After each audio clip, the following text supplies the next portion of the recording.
জুনের ৬ তারিখ ৫:২৪ ক্রিস্টাল ক্যান্ডেলারিও তার ১৬ মাসের বাচ্চা জেইলিনকে পুরো বাসায় একা রেখে প্রথমে ফ্রেন্ডদের সাথে পুয়ের্তো রিকোতে এবং পরে বয়ফ্রেন্ডের সাথে মিশিগানে ঘুরতে যায়।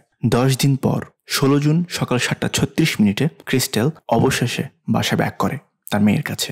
বাসায় আসার পর ক্রিস্টাল জেইলিনকে দেখে ভয় পেয়ে যায়, কারণ প্রচণ্ড ডিহাইড্রেশন এবং স্টারভেশনের কারণে জেইলিনের শরীর থেকে ৭ পাউন্ড ওজন কমে গিয়েছিল। জেইলিনের চোখ ভেতরে ঢুকে গিয়েছিল। সবচেয়ে কষ্টের যে ব্যাপারটা সেটা হচ্ছে জেইলিনের হাতে, নখে এবং মাড়িতে জেইলিনের নিজের পায়খানা লেগেছিল। অর্থাৎ জেইলিন সার্ভাইভ করার জন্য লাস্ট মোমেন্টে নিজের পায়খানা খেতে বাধ্য হয়েছিল। বাসায় ঢোকার ঠিক ১১ মিনিট পর ক্রিস্টাল 911-এ ফোন দেয়।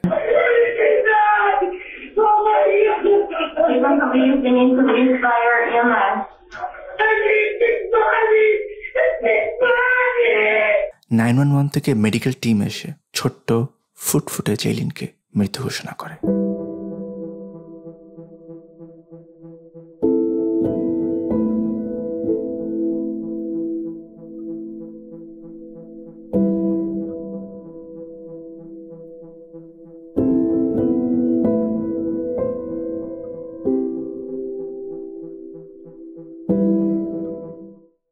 জেইলিনকে মৃত ঘোষণার প্রায় ২ ঘন্টা পর ৯:৫৬ পুলিশ ক্রিস্টালকে প্রাথমিক জিজ্ঞাসাবাদ শুরু করে।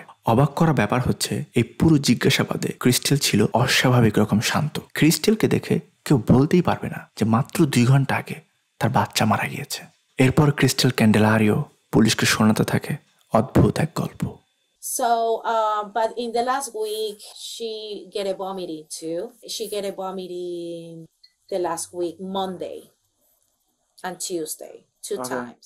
লাস্ট মানডে, টিউসডে জেইলিন খুব বমি করছিল, কিছুই খাচ্ছিল না। পুলিশকে ক্রিস্টাল বলে she was refusing to the food, অর্থাৎ জেইলিন কোনো খাবারই খাচ্ছিল না। পুলিশ যখন ক্রিস্টালকে আগের রাতের ব্যাপারে জিজ্ঞেস করে, ক্রিস্টাল অবলীলায় পুলিশকে জানায় last night she was crying a lot, অর্থাৎ আগের রাতে জেইলিন খুব কান্না করছিল।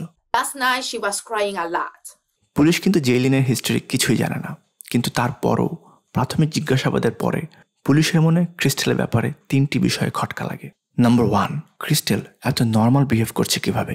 যার বাচ্চা ২ ঘন্টা আগে মারা গেছে সে কিভাবে এত শান্ত থাকে, কিভাবে নর্মাল কনভারসেশন চালিয়ে যায়?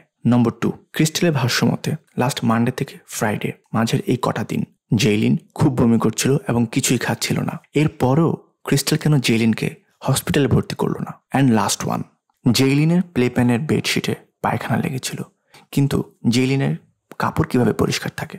কি ভাবছেন? যা ভাবছেন ঠিক তাই। ক্রিস্টাল 911-এ ফোন দেওয়ার পরপরই জেইলিনের জামা চেঞ্জ করে ফেলে। পরের দিন ১৭ তারিখ জেইলিন আবারও মিশিগানে তার বয়ফ্রেন্ডের কাছে যায়। কিভাবে সম্ভব? অবশেষে প্রাথমিক তদন্তের পর ১৮ জুন জেইলিন মারা যাওয়ার ২ দিন পরে চাইল্ড এন্ডেঞ্জারিং কেসে ক্রিস্টালকে অ্যারেস্ট করা হয়। ক্রিস্টালের মিশিগান যাওয়ার ব্যাপারটা পুলিশ ফ্লক ক্যামেরার মাধ্যমে জানতে পারে। এরপর পুলিশ তাকে জিজ্ঞাসাবাদ করে সে কেন মিশিগান গিয়েছিল। ক্রিস্টাল জবাব দেয় সে তার এক ফ্রেন্ডের সাথে দেখা করতে গিয়েছিল, পাশাপাশি সে উবারেও কাজ করেছে। পুলিশ তখন তাকে অবাক হয়ে জিজ্ঞেস করে সে উবারে কাজ করার জন্য মিশিগানে কেন গিয়েছিল? সে তো তার এলাকা ক্লিভল্যান্ডেও উবারে কাজ করতে পারত। ক্রিস্টাল তখন জবাব দেয় সে তার ফ্রেন্ডের সাথে দেখা করতে গিয়েছিল এবং এই জন্য সে মিশিগানে উবারের কাজ করেছে। এই জায়গায় পুলিশ একটা ইম্পর্ট্যান্ট কোশ্চেন করে। পুলিশ তাকে জিজ্ঞেস করে যে সে জেইলিনকে কেন সাথে নিল না।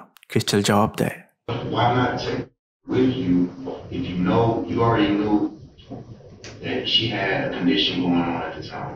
Si tú sabías que ella tenía una condición y estaba enfermita, ¿por qué no llevarla contigo? Porque por eso mismo, por yo pasear, por CCTV footage দেখে এবং ক্রিস্টালের পুরো ঘর সার্চ করে পুলিশের কাছে ক্রিস্টালের বলা মিথ্যে কথাগুলো একে একে ধরা পড়তে থাকে। ট্রায়াল শুরু হওয়ার আগে ক্রিস্টাল নিজেকে গিল্টি প্লিড করে, তাই তার বিরুদ্ধে কোনো ট্রায়াল হয় না। মার্চের ১৮ তারিখ জাজ ২ পক্ষের যুক্তি শোনেন। ক্রিস্টালের লয়ার ডেরিক স্মিথ কোর্টের সামনে ক্রিস্টালের মেন্টাল ইলনেসের ব্যাপারটা আনেন। ২০২৩-এর শুরুর দিকে ক্রিস্টাল নিজেকে হার্ট করার চেষ্টা করে এবং তাকে হসপিটালে ভর্তি করা হয়। এটাকে সুইসাইড অ্যাটেম্প্ট হিসেবে দেখা হয় এবং ডাক্তার ক্রিস্টালকে অ্যান্টি ডিপ্রেসেন্ট মেডিসিন প্রেসক্রাইব করেন। কিন্তু কিছুদিন না যেতেই ক্রিস্টাল মেডিসিন নেওয়া বন্ধ করে দেয়। ক্রিস্টালের লয়ার বলেন এরপর থেকেই ক্রিস্টাল সাউন্ড ডিসিশন নিতে পারছিল না এবং জেইলিনের পুরো ঘটনাটা এটারই ফলাফল। ব্যক্তিগতভাবে আমার সবচেয়ে কষ্টের জায়গাটা বলি। ফরেন্সিক রিপোর্ট অনুযায়ী জেইলিন মারা গেছে 9 জুন থেকে 13 জনের ভেতর। প্রচণ্ড ডিহাইড্রেশনের কারণে জেইলিনের প্রথমে কিডনি ফেলিওর হয় এবং পরবর্তীতে জেইলিন কোমায় চলে যায়, যেটা ইভেনচুয়ালি তাকে মৃত্যুর দিকে নিয়ে যায়। আগের ভিডিওতে আপনাদেরকে দেখিয়েছিলাম 9 জুন রাত 1টায় জেইলিন কিভাবে চিৎকার করছিল। সেটা ছিল জেইলিনের শেষ চিৎকার। ওর্স্ট কেসে জেইলিন 9 তারিখে মারা গেছে, কিন্তু বেস্ট কেসে জেইলিন 13 তারিখ মারা যায়। প্যাথোলজিস্টের মতে জেইলিনের স্কিন দেখে মনে হয়েছে তার মৃত্যু 2 থেকে 3 দিনের বেশি হওয়ার কথা না। সেই ক্ষেত্রে আমরা ধরতে পারি জেইলিনের মৃত্যুর তারিখ 13। অর্থাৎ ক্রিস্টেল যদি পুয়ের্তো রিকো থেকে বাসায় চলে আসতো তাহলে হয়তো আজ জেইলিন বেঁচে থাকতো। হয়তো সে দেখতো জেইলিনের কিডনি ফেলিওর হয়েছে, হয়তো সে দেখতো জেইলিন কোমায় আছে, কিন্তু জেইলিনের বেঁচে থাকার পসিবিলিটি বেশ ভালোই ছিল। ক্রিস্টেলের কেসের প্রসিকিউটর একটা ভয়ঙ্কর ব্যাপার সামনে নেন। জেলে থাকা অবস্থায় ক্রিস্টেল নভেম্বরের 26 তারিখ তার এক ফ্রেন্ডকে ফোন দেয় জেল থেকে। তাদের পুরো কনভারসেশনে ক্রিস্টেল একবারও জেইলিনে কথা বলে না। ক্রিস্টেল তার ফ্রেন্ডকে বলে যে পুয়ের্তো রিকোতে তারা কি মজা করেছিল, তারা দামি গাড়ি নিয়ে কিভাবে রেস করেছিল, তারা কোথায় কোথায় পার্টি করেছিল। এগুলো ছিল তাদের কনভারসেশনের মূল বক্তব্য, যেখানে জেইলিনের কথা ক্রিস্টেল একবারও বলে না।